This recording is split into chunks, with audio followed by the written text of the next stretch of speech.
remember. My heart is cold like December. Open my heart can remember. Tell me to leave her alone. God enough I can remember. God enough I can remember.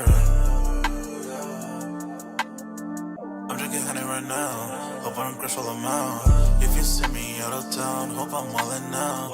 Lost my mind to this cup, it's unbearable now. Fuck the store, they run out of Sprite, oh wow. I don't feel bad when I'm high, I can't touch the sky. If I die late at night, know that I was high. Cried so many nights, but said I was fine. For my demons, I can fight them all, I'm on a high. I can play this song back, I'ma cry a while. Oh, I'ma cry a while. Oh, I'ma cry a while. I cried so many nights. My heart is cold like December. Over my heart can remember. Tell me to leave her alone. God enough I can remember. God enough I can remember. My heart is cold like December. Over my heart can remember. Tell me to leave her alone. God enough I can remember. God enough I can remember.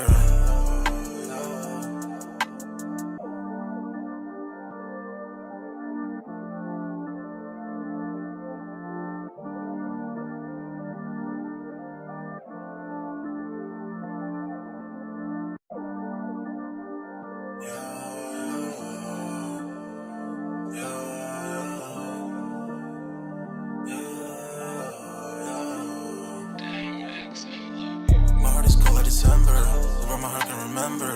Tell me to leave her alone. God enough I can remember. Yo, what's good, everybody? We're back with another Music Monday on this Monday, man. Y'all smash that like button, sub up to the channel if you're new, and if you haven't done so already, of course, you know, my name is Jeremy Jones, and what I normally do is make content about sneakers. Occasional trial hauls, y'all know we have Music Monday, which is today.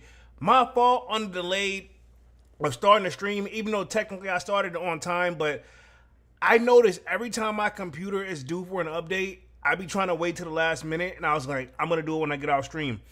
But I noticed if you wait too long, it starts to cause issues. So I had to restart my computer, but we back, Jack. You know what I'm saying? It is what it is. My bad. First stream was actually kicking off and popping, but we're going to keep the party going. I'm going to be on this joint for an hour as always. Sign up for that sold out Discord. The link is pinned at the top of the comment section, and it's free to sign up, where, of course, you know, we continue to stinker talk, but we got a food section, a sports section, you name it, right? If I do not get the content out in time, most likely we're already chopping it up in a sold out Discord. You guys already know, man. I stay pretty active and busy in this joint, and it just kind of comes with the game over here, you know what I'm saying? But it is what it is. Updates have to be done, and yeah, you know what I mean? It just happens to come at the most inconvenient time for the kid. But anyway, nice topic, man.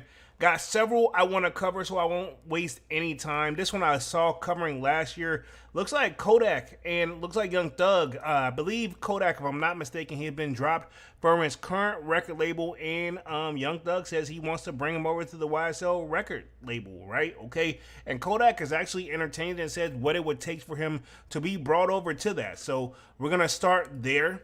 Something simple that we should have did last week, and then also we got an update on Lil Durk, right? Okay, looks like he will be fighting racketeering charges in his murder for hire case, right? Okay, and Big Meech apparently speaks out. So we're going to cover that as well. And to actually cover Durk, no, not in a bad way.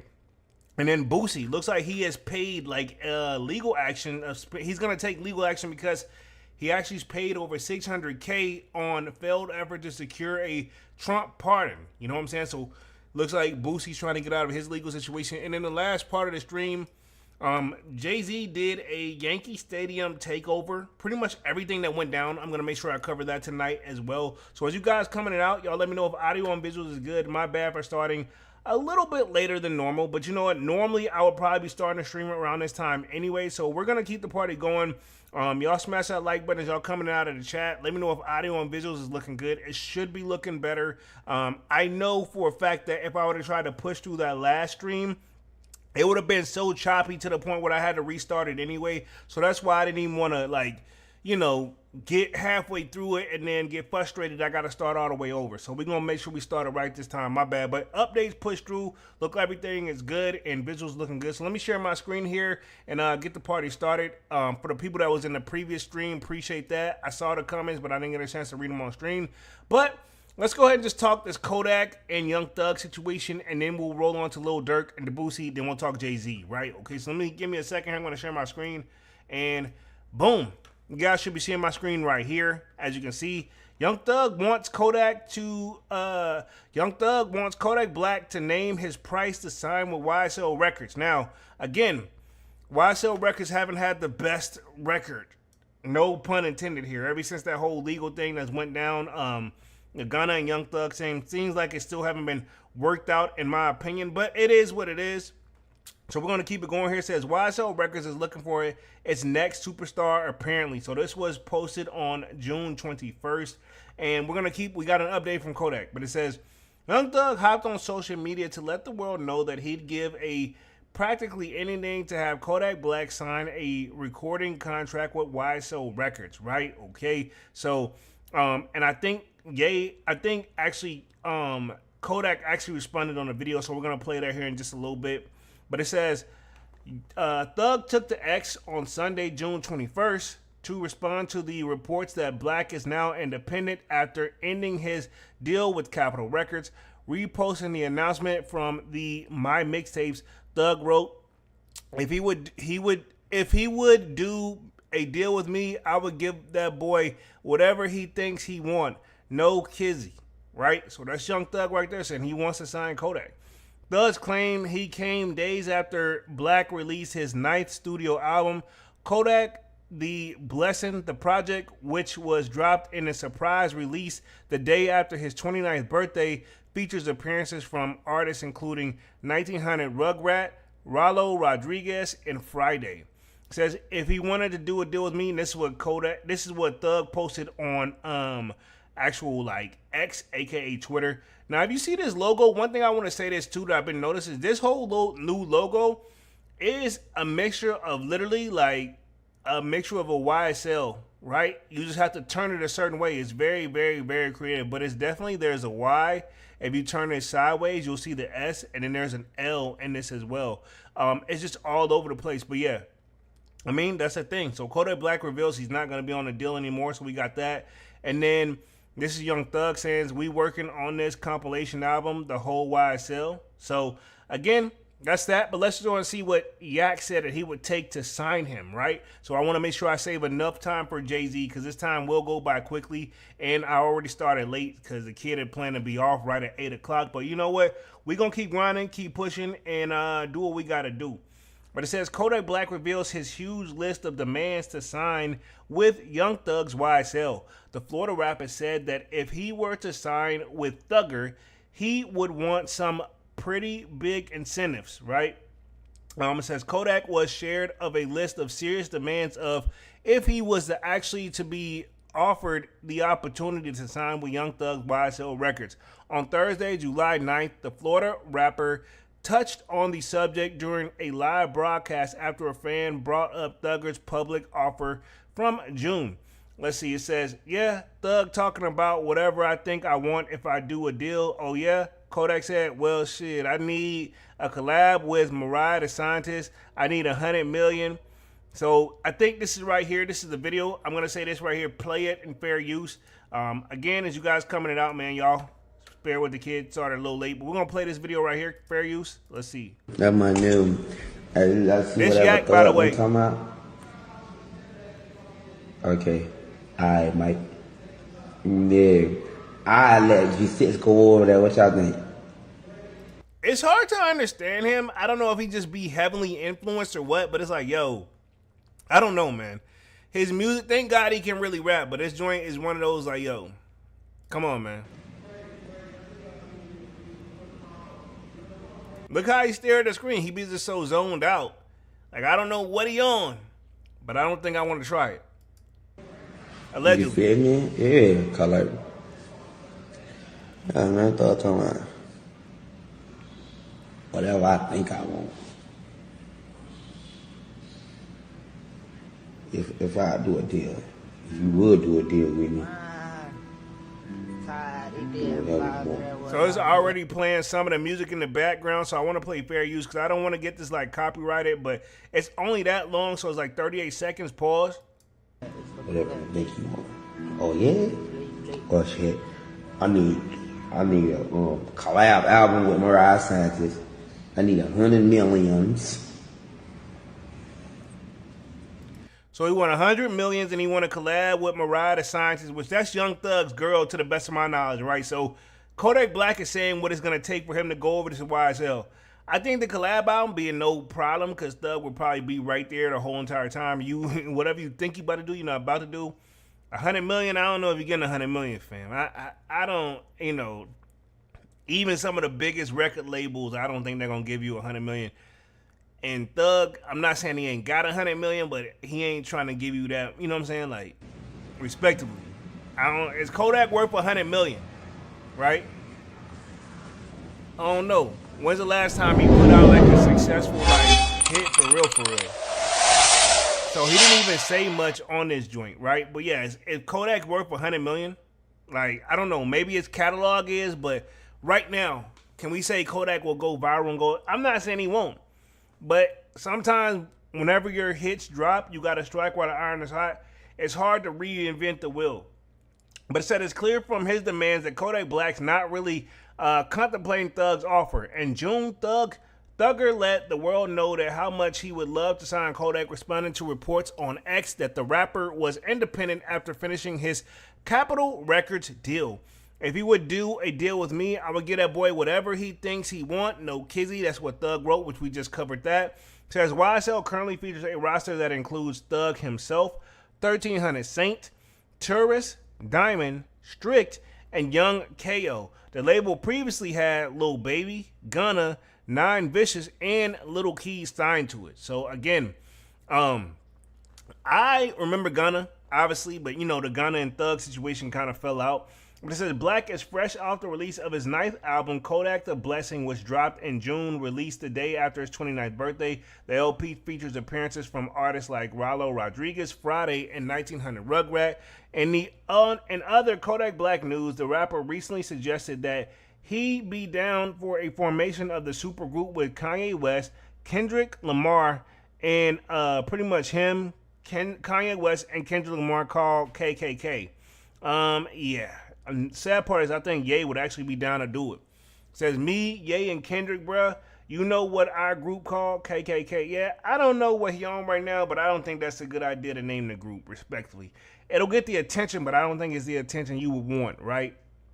It says, we the KKK, bruh. Cause like we woke up, like we pro-black. I mean, we woke, bruh. We woke. And we smart, and we Jew, we black Jews, and... Okay, you feel me? He says, my father named David, so I star of David. You feel me? You get it? Kodak Black has collaborated with both Ye and Lamar in the past, including on Wade's Ventures 2 and Lamar's Mr. Morale and the Big Steppers. I will say those songs, at least I remember from Kendrick Lamar's song, that joint was slapping. To keep it 100, it was slapping. I'm going to keep it 100. I like that joint. So let's move on to the next topic real quick. We got an update on Lil Durk. I want to make sure I cover this one right here for sure before we get all the way on Jay-Z and cover all the highlights tonight because I want to make sure I give the full long 30 minutes to that for sure. But it says Lil Durk is now fighting a racketeering charges in his murder for hire case. Here's why. Remember we just did an update on Durk last week, right? It says just weeks before Durk's murder for hire trial was supposed to start, prosecutors added the racketeering to the mix. Here's how it happened and what it means, right? Basically, in so many words, I can sum this one up, but I am going to push through it. Hey, Durk, you're in for a long fight, respectively. But it says the federal murder for hire case against Lil Durk underwent a major change earlier last month when the prosecutors revealed a superseding indictment that adding the racketeering charge to the mix. The rapper's lawyers immediately objected, asked that the judge to either throw out the racketeering charge entirely or failing that to move that the separate trial after the murder for hire counts go in front of the jury. So I'm assuming it didn't work out in their favor here, but we're going to keep going. Let's see where we got to scroll up. It says, to understand why the last turn in the case is such a big deal and why Durk is fighting against it so hard, we took a close look at exactly what the racketeering charges are about. And at the center of everything are two long ago incidents, one in early 2022 and one dating all the way back from 2019 that may now play a big part in the case. So this Durk is no stranger to like legal issues for sure, but I'm assuming he thought he had put those cases behind him, but now that he's gone Fed, or looks like the Fed has picked up the case, they're gonna bring back stuff that, you know, maybe he was able to get off on because it was state charges. And you know, with state stuff, let's just keep it 100. If you put the right bag up, things can work in your favor allegedly. You know what I'm saying? I'm not saying every state does like that, but I mean, to be honest, it's a possibility. But it says, what is superseding the indictment? A superseding indictment is an updated version of the charges against a defendant or multiple defendants in the criminal case. Charges are frequently modified throughout the lifespan of the complicated cases, which often run for years. Sometimes this is because more people are arrested and added to the case or pleaded guilty and leave it. Sometimes it's because new evidence is discovered during an investigation, and sometimes the charges are updated to reflect a new theory of the case. The combination of the last two of these reasons seem to be the case with Durk. The last one is particular if his lawyers are to believe the present a big problem, but more on that later. What does this new indictment add? Right? Possibly more time for Durk. I can answer that one too. Like, I'm no genius here, but I mean, I'm assuming, you know, he's already looking at some time that if it doesn't go in his favor or if we don't beat the case, it cannot go good. So obviously, you know, this is something that him and his attorneys didn't want, and I'm assuming Durk didn't want either. You know what I'm saying? It says the superseding indictment issued on June 3rd adds 2 counts listed in the count 1 and count 6. Count 1 accuses Durk and a number of people around him, including the other co-defendants, in the case of being an enterprise. The enterprise, in turn, is accused of engaging in racketeering. I want to see if I could pause that video because I know how they be with these like ads, and I don't really want to be a part of that, so I'll make sure we get that right there. So I did pause it. But when you click on it, it causes issues. But anyway, keeping going, it says there are 2 main buckets of the offenses that allege the enterprise is accused of, right? One centers around murder, conspiracy to commit murder, murder and attempted murder, and the second involved drugs trafficking, right? So these are ones that Durk, they are trying to add onto the case. His attorneys don't want it, but I feel like it's probably going to make it, or if it didn't make it already from what I've got from this. Because the main idea of the first murder-centric bucket is that, per the indictment, Durk would place bounties on people he or other people in his crew wanted to kill, allegedly. Then others enterprise members would attempt to kill them and be rewarded with not just money, but other perks like appearances in Durk and OTF, which is only the family, videos, jury, and lucrative music opportunities. There is less information provided about the second drug trafficking bucket of alleged offenses. It says the main thing alleged in the Durk's funded purchase of controlled substance for distribution and, among others, Chicago and Georgia, in order to secure a loyalty from the members of his crew. So they're not trying to let Durk come home no time soon. So he definitely sounds like he's about to be in the fight of his life. And hey, man, I get it. You got all that on the table, you got to go for broke. You know what I'm saying? It says, so that the courts, Durk allegedly that runs an enterprise, and the enterprise engages in racketeering via 1, violence against rivals, and 2, drug trafficking. All of this means that Durk is now charged with violating what's sometimes called a BICAR, which is Violent Crimes in Aid of Racketeering Activity Salute. So if you hear BICAR being thrown around, that's what it's referring to. Pretty much a violent crime in aid of racketeering and activity. So they're saying like, okay, cool. This dude's been doing on a, like, you know, a dangerous spree, right? So to speak. Then there's the count 6.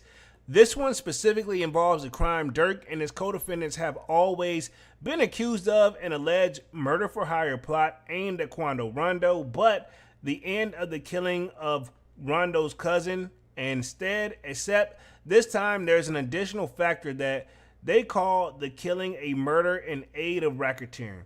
Prosecutors have always alleged that Durk ordered the hit and rewarded the people who participated with things like cash and appearances in his videos. Now they're saying that they did that as a part of the criminal enterprise. So they're trying to make whatever they can stick against Durk, man. And I'm not here for y'all already charged him.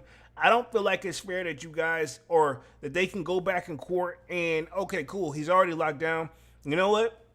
He's not trying to plead guilty to anything or work with us. Cool. We got some more stuff. We can take this too. Because if the prosecutor, they look like this, as long as one or two, they don't care. As long as something sticks, that's a win in their book. You know? Even if he means he gets time served and comes home and, you know, because Durk's been behind there for at least knocking on 2 years, if not longer. So it's like, okay, cool, he gets sentenced to 5 years. Hey, that's still a win of our book. You know, if he take a deal, you know, they got to get something. That's why the feds be having such a high, like, conviction rate. What evidence is there that Durk is a part of the enterprise? This is the point of which old cases get brought back up. Something that Durk vehemently objects to. Prosecutors point specifically to two old cases, one from 2019 and one from 2022. Says just 7 months before Quando Rondo's cousin was killed, prosecutors say that these two incidents demonstrate clearly that Durk is in the charge of criminal gang and other rewards in exchange for violence. 2019 in Atlanta says the 2019 incident in the shooting of Atlanta alleged it involved both Durk and King Von, which I remember that case when prosecutor's story is that Durk's crew was upset that a man named Anthony Witherspoon, who sold one of them a stolen car, when Witherspoon refused to refund the purchaser money, the crew member robbed him, taking his chain, $30,000, in the car. A person who alleged committed the robbery died in October of 2025. After the robbery, members of Durk's crew, including both Durk and King Von, allegedly shot a Witherspoon, hitting him in the leg. Which, I mean, I don't know, but they did have that against them too. Durk and Von were eventually arrested for that at this time. A police detective said in a court that saw a video that Durk was shooting during the incident, and there was an eyewitness who saw both Durk and Von at the scene. Ultimately, nothing ever came of the case of the two rappers. Von, of course, was killed in the following year. Charges against Durk were ultimately dropped in 2022. One possible reason Durk wasn't charged in that same police detective who testified about the video of Durk, who also said that Witherspoon may have fired the first shot. So it seems possible Georgia authorities may have concluded that Durk had a reasonable claim to be acting in self-defense. So in 2022 of Chicago, right? Okay, we got an update on this. We're going down the rabbit hole of Durk real quick. It says, and the second incident from the early 2022 has more involved a backstory. For this one, you need to know a little bit about the street gangs in Chicago. Since mid-1970s, there have been two warning gangs in Chicago. The Black Disciples, which BDs in parentheses, and the Gangster Disciples, which is GDs, right? Feud and some long and some vicious that have its own Wikipedia page. So these guys have been well-known gang members, right? Not saying Durk or Von, but just these groups, right? I'm talking the Black Disciples and, of course, the Gangster Disciples, right? But it says, prosecutors say that Durk is one of the Black Disciples side of the divide. The claim that Durk's brother, Deontay Banks Jr., a.k.a. D-Thing, was shot and killed in June 2021 by a member of a fraction of the GDs known as the Dump Street. So they're saying maybe Durk probably was a part of that too, or may have some retaliation on that too. Obviously the rabbit hole goes deep here with Durk, and he doesn't seem like that type of guy in my opinion. You know what I mean? But that's just me. You never know. You can't judge a book by its cover. So it says, so the theory continues, when D-Thing was killed, Durk began offering money for people to kill those who were responsible for his brother's murder, and more specifically offering to pay money of the Gangster Disciples that is killed. The bounty prosecutors say that ultimately led to the murder of Stefan Mack. I'm gonna see if I can like pause this right here. That's a little ad. I think we'll be all right because this one's okay. That one's too complex. But yeah, but it says where we at real quick. It says the bounty prosecutors say ultimately led the murder to Stephen Mack. Mack is alleged to leading in a set of GDs called the Smashville and had some ties to the Dump Street. I see Devon says, if we were being honest, Jay's night one was better than both Saturday and Sunday. We're gonna get there. Let me get through these last probably 20 minutes of the stream. So 8:20, I'm gonna probably be off this thing, but yeah. So let me get through this one. But I watched some of it, but I didn't watch all of it, man. I just want to get an update on Durk real quick. Then we're gonna go to Boosie. Y'all saw I already covered Kodak Black and Young Thug, which that one I probably could have left off the stream. But we're gonna keep going right here. Where we at real quick. It says Matt was allegedly a leader and set to the GDs called a Smashville and had ties to the Dump Street.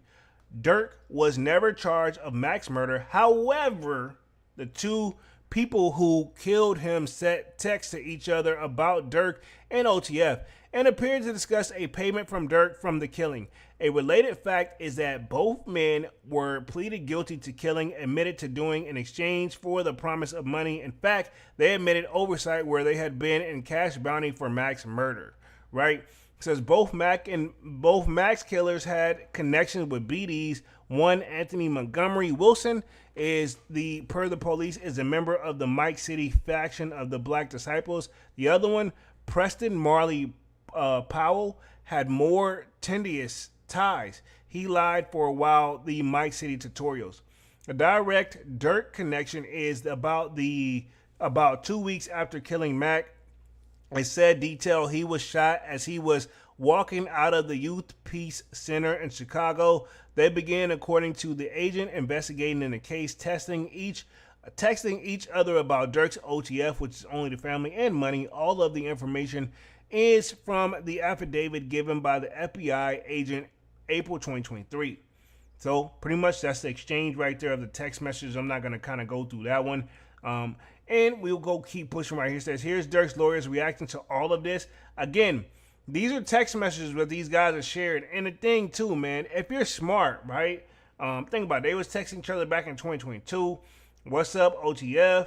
He says nothing. What you mean? There ain't not paying. It says, then they discuss if Durk's coming to Chicago on February 12th. Says, we're waiting to see if he comes here on the 17th. Pretty much a little too suspicious to be having a text message frenzy. Again, I'm going to say this. If you're going to do any crimes, people, right? And I'm just saying in general, which I highly recommend you don't.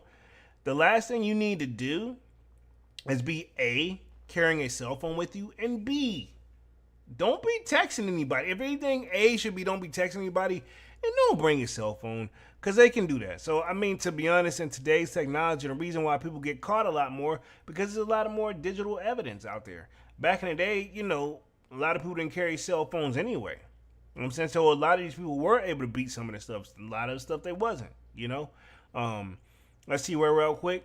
Devon says, it says, like I've been saying, if you get signed by a record label, leave the street ish behind. This is true.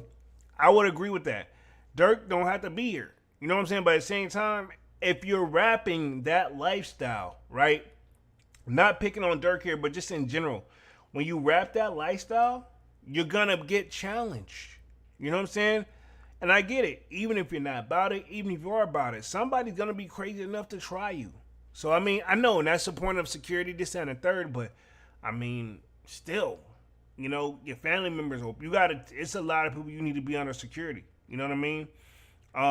Where we at real quick? Let's see. Devon says, if you want to be in the street, tell the label you're mentally not ready. They're not going to take, labels see money, dog. They're going to be like, all right, cool, we'll get ready. You know what I'm saying? Because we coming, you know what I'm saying? We're going to make you an offer that you can't refuse, most likely. It says texting is a form of evidence that held receipts. Exactly.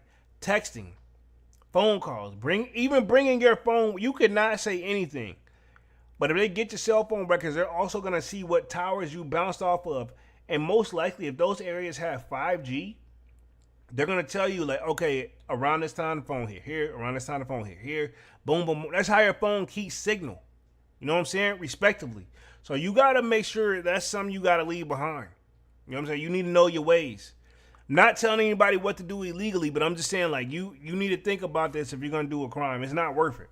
So it's right around this time Durk appears on Gillian Wallow's $1 million worth of game, which podcast, which I remember watching that, in an interview where he was taunting around $1 million in cash. While the FBI agent giving the affidavit never outright says it, it's clear that he intends to draw a connection between the money and the bounty for the Mac murder, which the agent sources put anywhere between $50,000 to $500,000.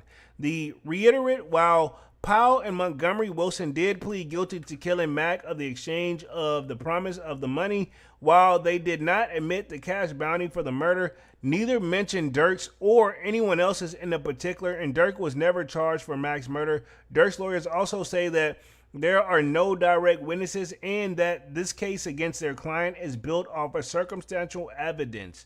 However, prosecutors in Durk's current case say that they have a jailhouse confession from someone involved in Mac's murder about the motive of the killing, about the collecting payment from Banks gang enterprise members and associates for it.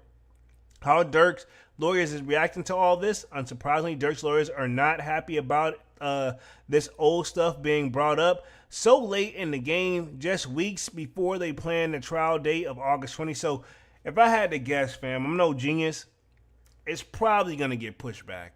You know what I'm saying? With this new evidence, his attorneys need more time to prepare. Yeah, even if they know a lot of this stuff is not going to stick, and I'm talking to prosecution, hey, they don't mind if it get pushed back because A, not only does it give them time to prepare, but Durk means he has to sit a little bit while longer, which makes me think their case may not be as strong as what they claim to be, right? But also, they know their attorney's going to want more money from Durk. So, you know what I mean? It's one of those plea out situations, if you ask me, right? It says, yeah, his trial date was set for August 20th. As mentioned, they filed a motion asking for the racketeering aspect of the case either to be thrown out entirely or failing that they try to separate it in later than the murder for hire charges.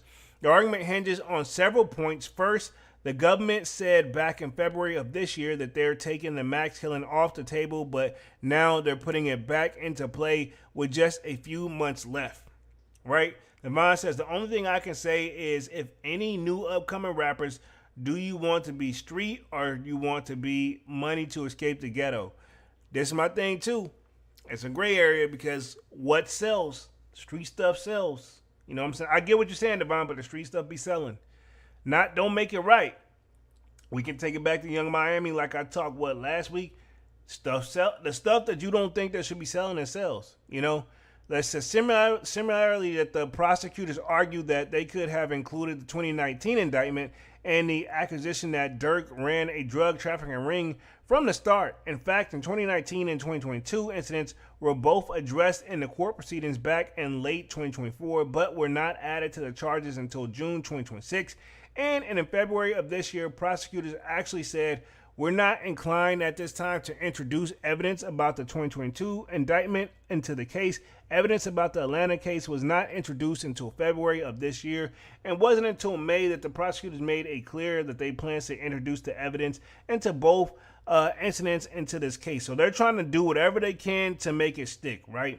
And yeah, so pretty much I'm going to cover what's next for Durk right here, and then we're going to transition on to Boosie's story, and then we'll talk Jay-Z here for the last roughly 15, 20 minutes, man. But it says, what's next for Durk, right? It says the next step in this case that could happen as Tuesday, July 2014, which is tomorrow at 10 a.m. At this point, the judge in Durk's case will hear in-person arguments from both sides about Durk and his co-defendants requesting to throw out the entirely or separate the racketeering aspects of the case. The judge will likely issue a decision at some point shortly after that. If he decides not to throw out the racketeering aspect of the case, it appears all but certain that Durk and his co-defendants will ask for the trial to be delayed, perhaps for as long as a full year to prepare. You know what I'm saying? So again, if they work in their favor, he's hoping the judge can throw it out. If not, if anything, has to be trial separately for that. So I mean, it just all depends. You just never know how it goes. It's going to be basically prosecutors against lawyers. And, you know, they work as hard as you're paying them. And I'm pretty sure Durk tomorrow done put some big money up. Right? So that's Durk right there. We're going to cover the Boosie story right here. It's like Boosie Badass takes legal action against spending $600,000 on failed expert to secure the Trump pardon, right? So he's took an effort because I think he had like a case pending over him, and you know they had got it thrown out. They brought it back. He pled guilty to the joint, and I think he got probation over him. So I mean, but I think he wants ultimately to be off of that joint so he can move how he want to move. But where we at real quick? Divine Photo says the only downfall of these new rappers is crashing out on camera and doing dumb things, then wondering why they can't last in the game. Yeah. The social media, I mean, I'm been the one of the people, right? I'm going to say this for myself. I'll speak for myself. I've been one of the people that I'll be like, yo, the last thing I'm finna do is cut on my phone camera and crash out. No. You know what I'm saying? And I was a victim of this. And I ain't gonna say a victim. I was guilty of doing stuff like this where, no, I didn't crash out with my camera on, but like when I used to be heavily into social media, I would go on rants all the time. You know what I'm saying? That's still a form of crashing out. I just wasn't cutting the camera on. And so ultimately I realized, like when I was going to work, people like, yo, you went the fuck off last night, this and the third. I'm like, all right, cool, I gotta stop doing that. You know what I'm saying? That, and I need to keep my job, right? But we're gonna keep going right here. It says Boosie claims a contract he signed stipulated a refund of $300,000 should the pardon push prove fruitless. So he was supposed to get half his money back if it don't hit, but I guess he ain't got it back yet.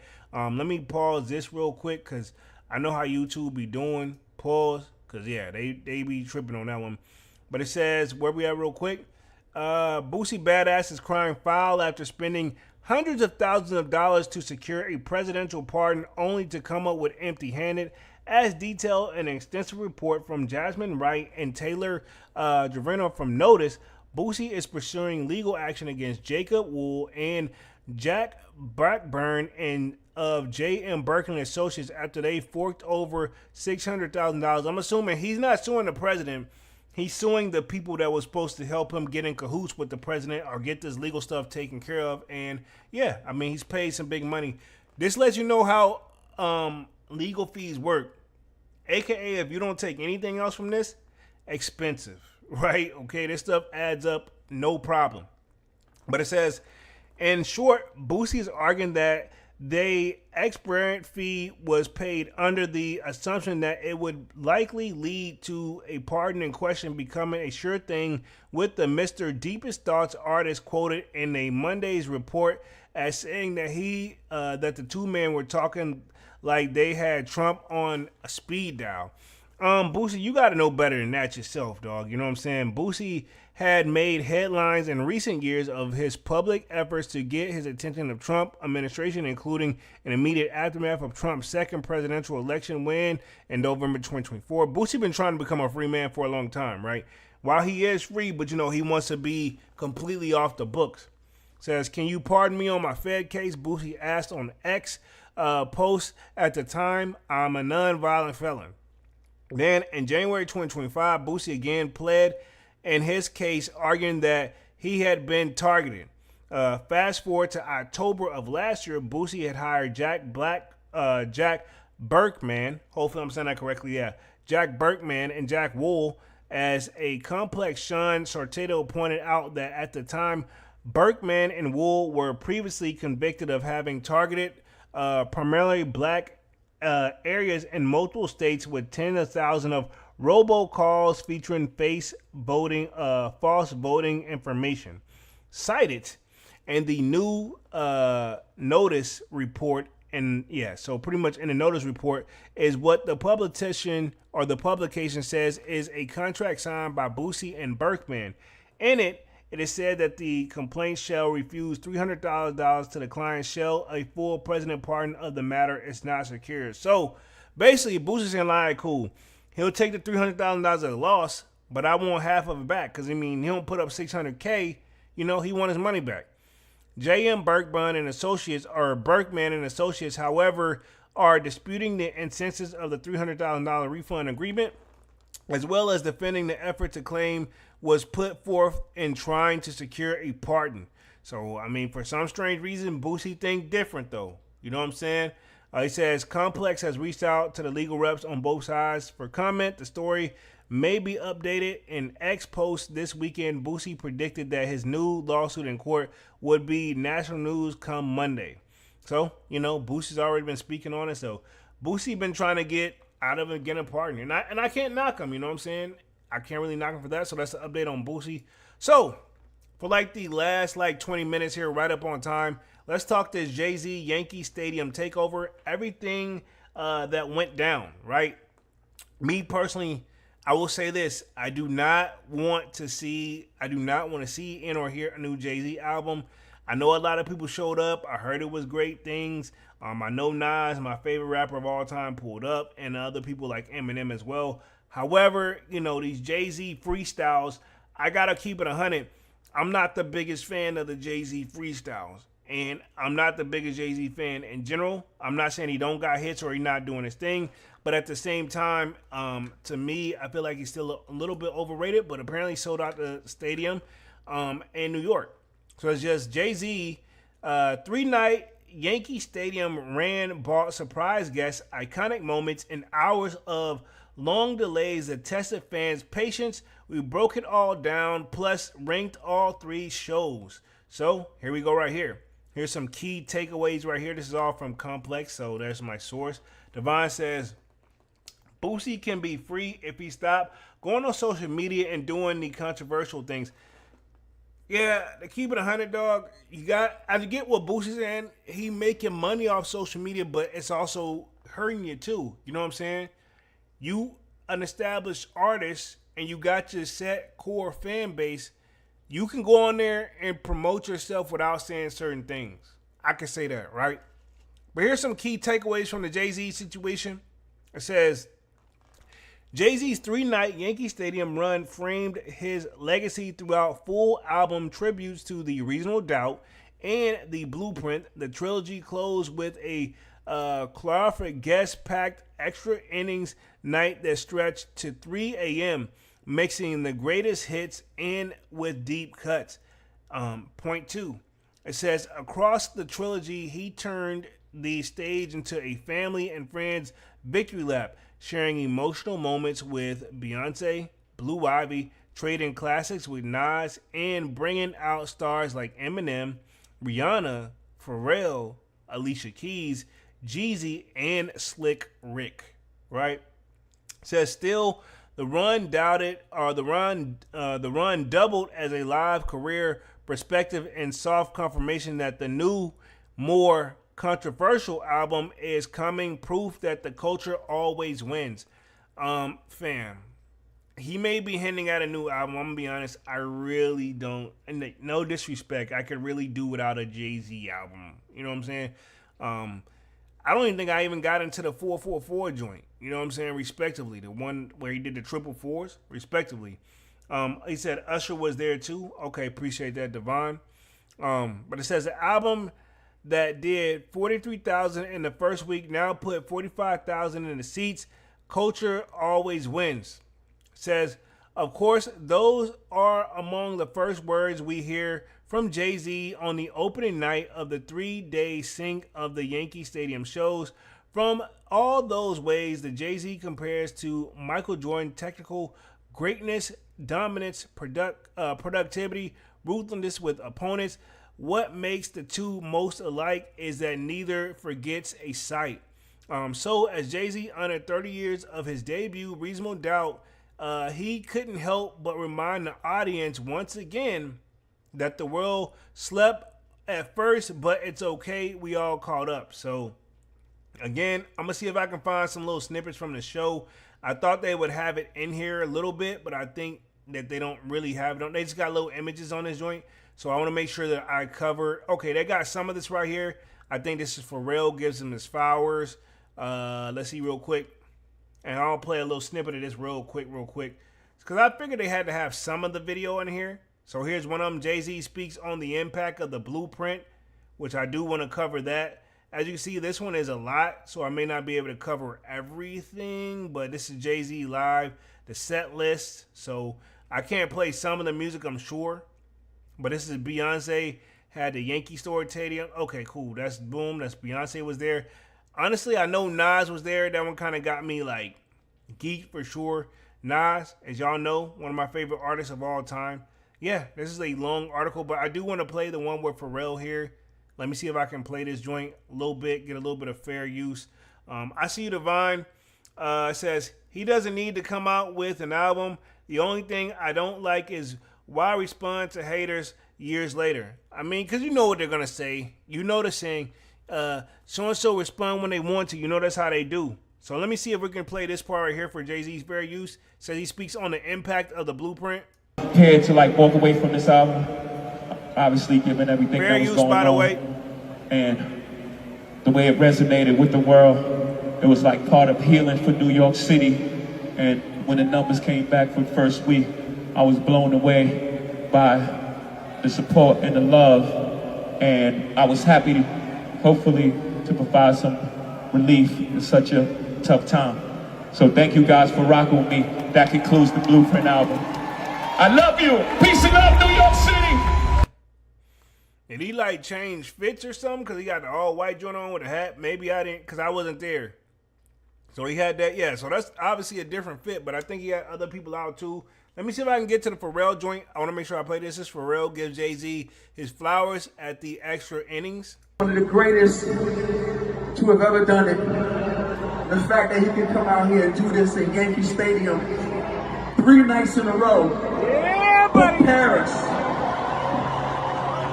Y'all understand, New York, this is your own. You gotta make some noise for your own. Hey, Pharrell's short's a little too short for me, but go ahead, dog. Y'all know him to be the giant that I know him to be. They poked the bear and then the bear cut his hair and now he got on his helmet. He got on his helmet and he getting ready to go to work. I hope you kill all the niggas. Y'all know what I'm talking about. Make some noise for the legendary skateboard P tonight, New York City. Let's go. Okay. So, I mean, I'm pretty sure it was pretty entertaining. But let me pick off where I left off real quick. Because to be honest, this is one of those where it could probably take me forever to get through this joint. But I'm going to make sure I cover as much as I can. We read that one, Caught Up All Now. I'm going to hit the chat. I see you, Devon. Says 2 months after kicking off the summer with Jay-Z Roots Picnic with that memorable greatest hit set back of the legendary Philly band, Hov took over the house the Roof built. In my opinion, the Roots Picnic thing, I wasn't really that impressed for it, to be honest. Says the first night on Friday, July 10th was beautiful at the times of emotional family-driven ODE to the album that started it all. The second night, July 11th, was more efficient surgical performance showing that his love of the classic 6 studio album, The Blueprint. Night 3, titled Extra Innings of July 12th, was the test of the endurance. The show was delayed 3 hours with the rapper not hitting the stage until after midnight and the show wrapping up as early morning hours, right? Okay, so yeah, I think they were doing that more so off of safety. Let's see where we are real quick. Devon says the new generation isn't going to care because they don't know. You know what I'm saying? They're not going to, you're right, but they're also not going to know either. You know what I mean? Devon says, you see TMZ and people had to fact check Jay-Z's freestyle when he said Kaepernick sold out when he really didn't. Devon says, even if they talking about Drake, he's still going to do well. I mean, yeah. And to keep it 100, dog, Drake time is slowly, I'm not saying he ain't got some good hits, but you can music. You only last you can last a lifetime, but the new person will shine through over you because music is something that you're always gonna be looking for something that's new, unconsciously, right? You know what I'm saying? When you like, all right, cool, we listen to this joint. You listen to a certain song 100 times. Some of them never get old and they're always fire, but you don't want to hear it every single day. You will tire yourself out. That's why we started this whole fast food music wave thing where people start dropping new music all the time now. And even still, a lot of it still could easily sound the same if you're listening to the same person. But it says, All 3 nights, Jay-Z was backed by a 10-person band in a string section. According to The Wired, he was in front of the massive screen showing various colleagues and certain personnel. Other abstract, the shows are just the beginning, and there are an additional ones that look forward to, with Jay-Z performing in Paris, Los Angeles, and London after this year. Here's everything that happened during the Jay-Z 3-night Yankee Stadium takeover. Day 3, extra innings. Jay-Z was not lying when he said he had extra innings, right? He says going into the weekend, he was the most intrigued around the final show of the trilogy, since it wasn't framed around the album or anniversary, so it's somewhat poetic that he would be at the night he had the most chaos. Here's everything that went down of day 3, extra innings. It says, honestly, Jay-Z might have overcompensated for the extra 3-hour wait. It says, before the concert started, Yankee officials were urging fans to arrive early for the show. It ended up being wise because the concert will be remembered first to the massive delays, but for how Jay-Z responded, basically Hov and Friends show on steroids. So again, he made up for it being a delay, right? Where we at real quick? Let's see. Devon says, the young people gonna say Jay too old to be touring. You know how about the Kaepernick kneeling down on to the NFL? Yeah, I know about it. Yeah, I know about it for sure. I know what you're talking about. At one point, he seemed like he was backing it. Then he, started doing the halftime shows. You know what I'm saying? So it almost seems and appears like a slap in the face to, Kaepernick, right? From the outside looking in, even if that's not his intentions. But it says, let's start with the delays. Jay-Z was supposed to hit the stage around 9 p.m. He didn't come out until after midnight. After the show, Live Nation, Rock Nation, and the Yankees released a joint statement explaining the holdup. It says, on Sunday, everything various interests of the Yankee Stadium, hundreds of individuals and large groups who did not have tickets to tonight's performance stormed over the piece ticket holders and in some cases breached security. As a result, gates as entrances of the stadium were closed for an extended period of time. So it was for safety purposes, if I had to guess about this, right?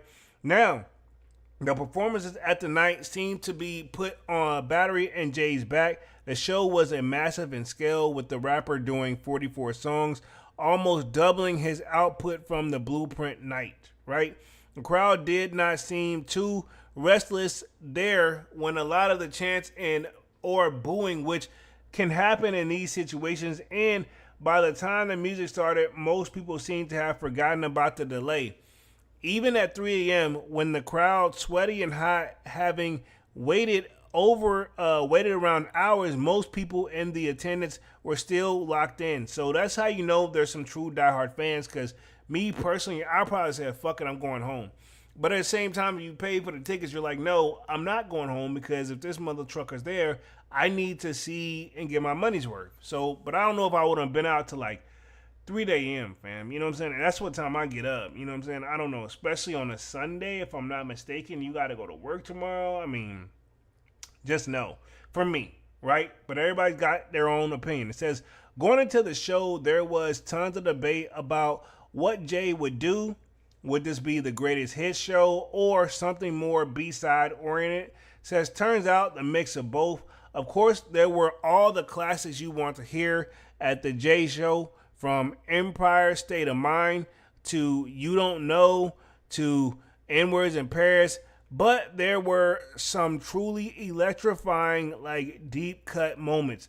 Coming out the Dynasty intro is goosebumps inducing. So it seems though he's seeing to do his verse on Go Crazy with Jeezy by the side. Or going full acapella on Dear Summer, which Dear Summer is one of my favorite songs by Jay-Z. You know what I'm saying? I don't listen to a lot of Jay's music, but I'll say Dear Summer is one of my favorites. Even some of the guests brought this B-side energy. Usher came out, which you did say that, Divine. Instead of doing something like, yeah, he performed Throwback. Okay, I respect that. Divine says some artists cancel and straight up not show up. This is true. He's showing you how you still got to follow through with what people signed up for. You know what I'm saying? The narrative around the night was looser. While there was a clear logic to the first two shows, he's going to his 2 undisputed classics in the chronological order. I couldn't really track a narrative through line through his performances other than Jay has been dominating ish for a long time.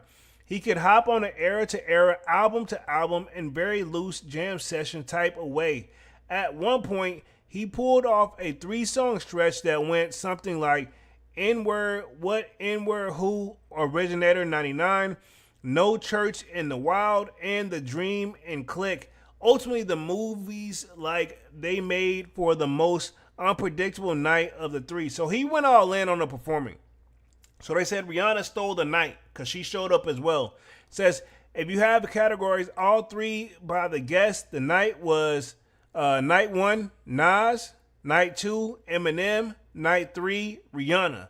The singer made an appearance declaring that I missed this ish, y'all, while performing Run This Town and B.I.T.H. Better Have My Money. Better Have My Money. I love that song. Her time on the stage was brief, but it was hard to discard the star power like her and Hove on stage. So again, I don't want to really play none. We already played the Pharrell joint. We're going to keep going. I play a lot of the videos because I want to make sure I still stay at 2 on my hour. So I'm going to be on the stream for like another 5 to 10 minutes. So as for the second night in a row, Pharrell came out that basically did the same set for evening 2. But what made this one interesting is that he all but announced that Jay has a new album cooking and that it might be very confrontational. Before leaving the stage, Pharrell said, y'all know him. He be the giant. I know that he will be. He says they poked the bear and then the bear cut his hair. Okay, Pharrell trying to do his round, which we played that video, so I get it.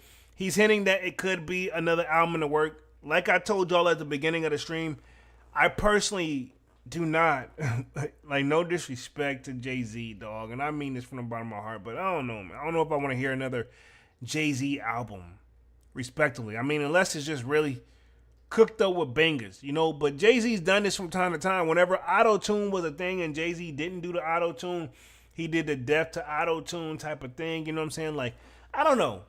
I feel like Jay's never been the type to accept the new upcoming music so easily. And that's fine. You know what I'm saying? I respect it. It says, where we have quick, it says, the most star-studded night.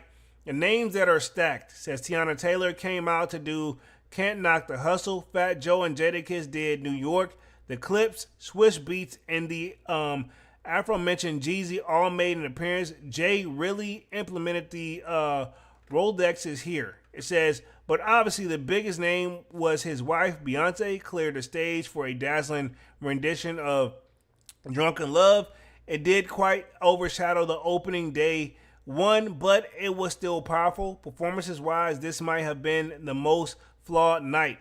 So, again, that was what they're saying right there. Says, Tiana Taylor had big shoes to fill sitting in for Mary J. Blige and Beyonce. Okay, cool. So, I don't think they made it. So if you think about it, day 2 that he did the Blueprint, which arguably some say that could be his best album, right?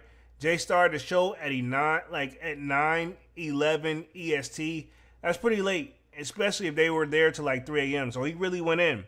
And I'm gonna keep going here. So Slick Rick comes out early. Says Jay stayed true to his word and performed the Blueprint in order and entirely. Well, there is a notable exception we'll get to soon. It says, he stated that Ruler is back, a record playing homage to the greatest adventures of Slick Rick's second track, right after Slick Rick himself came out wearing the most ridiculous gigantic diamond chain I've ever seen in rendition of La Di Da. What's funny is that Slick Rick is actually on Blueprint.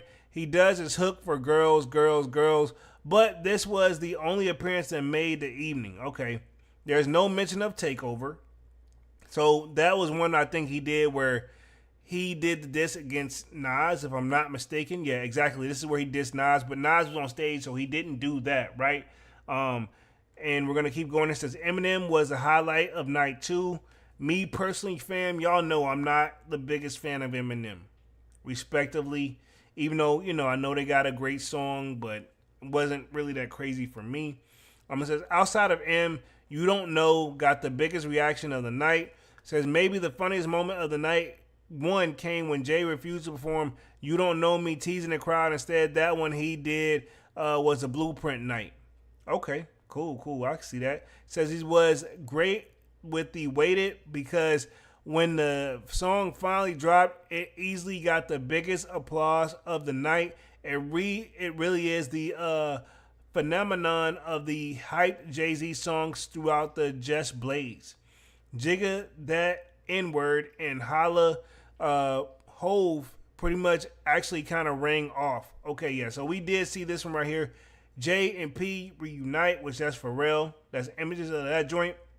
It says the Blueprint night didn't have the same amount of Easter eggs as Reasonable Doubt night. So again, I don't want to click on none of these right here and play any of these songs because again, you could get the copy strike right on YouTube because they've been really very strict. I already started the stream later than I wanted to. So yeah, we got the Reasonable Doubt night. That was day one. And then pretty much Jay kinda announced his album is coming, right? We did play this Beyonce cut at the Yankee Stadium. We saw that. And then we saw there's another new freestyle with a new target. So again, I don't want to do the Roots Picnic one joint, but you know, that's what Jay's been trying to do. But his freestyles to me, respectively, from what I've seen, they have not been rhyming. So again, if I can find the videos, I will play them. And then Jay had to spice up Reasonable Doubt. Want to make sure we covered that. And then, yep, there was an encore, which in my opinion, I feel like this is his best album. Ringing the Yankee Stadium shows, which is the best. Says night one was the best, night three was the second best, and night two was last. So that's a ranking of the Jay-Z show right there. Let me put myself back on the main screen. I've been on this joint for an hour. I'm going to wrap this up. Y'all know I'm going to have some shorts coming out throughout the week as well. Basically covering this. I want to make sure I get as much as I can. Y'all know I got some editing ahead of me. But yeah, man, that pretty much sums up the Jay-Z concert.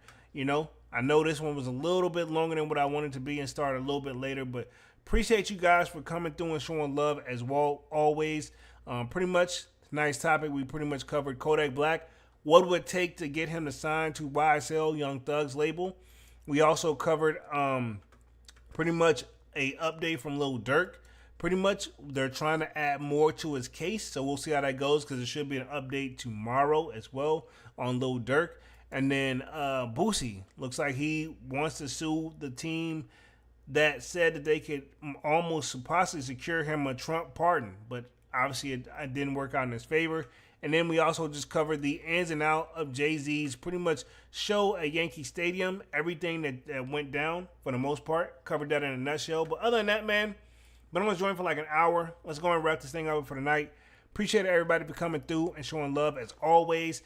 Pretty much, man, I'll be back live again on Wednesday with another Sold Out podcast. Until then, this is Music Monday. Sign up for that Sold Out Discord. The link is pinned at the top of the comment section. And of course, you know it's free to sign up where, of course, we contain the single talk. We got a food section, a sports section, you name it. If I do not get the content out in time, most likely we're already chopping it up in the Sold Out Discord. I'll see you guys again on Wednesday. And yeah, I'm officially out this thing, man. Peace.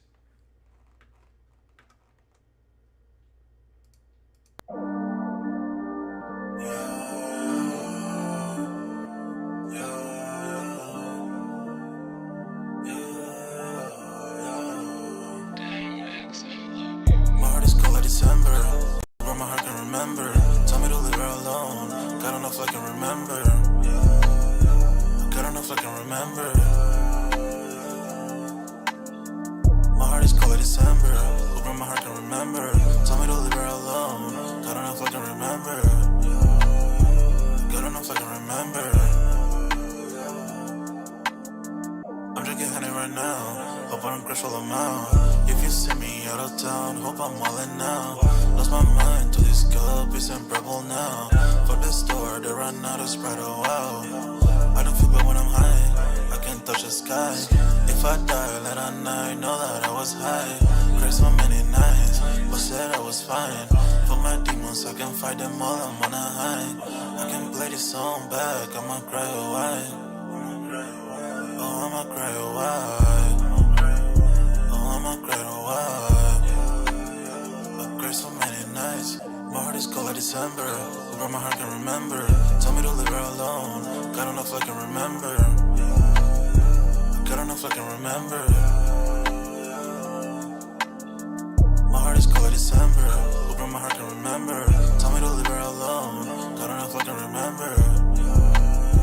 Good enough I can remember.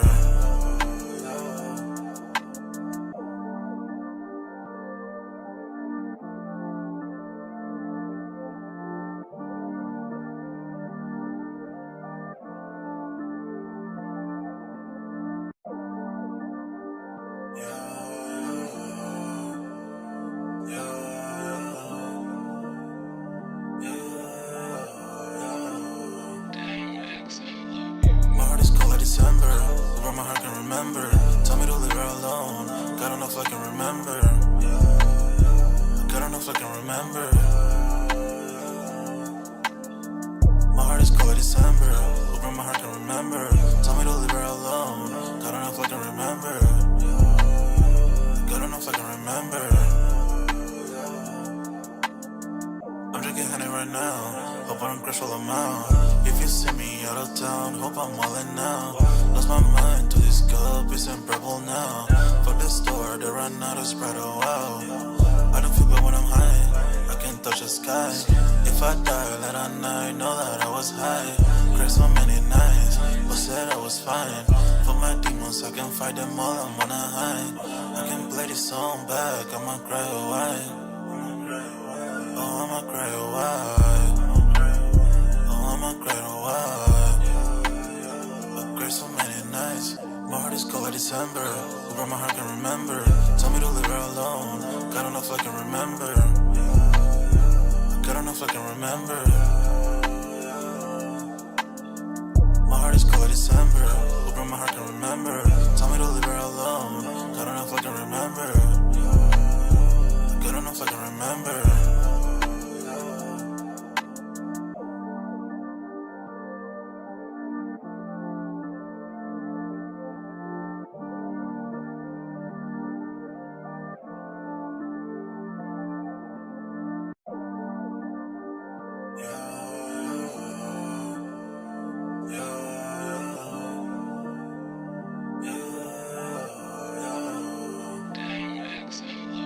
My heart is cold like December, where my heart can remember. Tell me to leave her alone. God enough I can remember. God enough I can remember. My heart is cold like December, where my heart can remember. Tell me to leave her alone. God enough I can remember. God enough I can remember. I'm drinking honey right now. Hope I don't crash all amount. If you see me out of town, hope I'm wildin' now. Lost my mind to this cup, it's unbearable now. Fuck the store, they run out of Sprite, oh wow. I don't feel bad when I'm high, I can't touch the sky. If I die late at night, know that I was high. Cried so many nights, but said I was fine. For my demons, I can fight them all, I'm on a high. I can play this song back, I'ma cry a while. Oh, I'ma cry a while. Oh, I'ma cry a while. I cried so many nights. My heart is cold like December, where my heart can remember.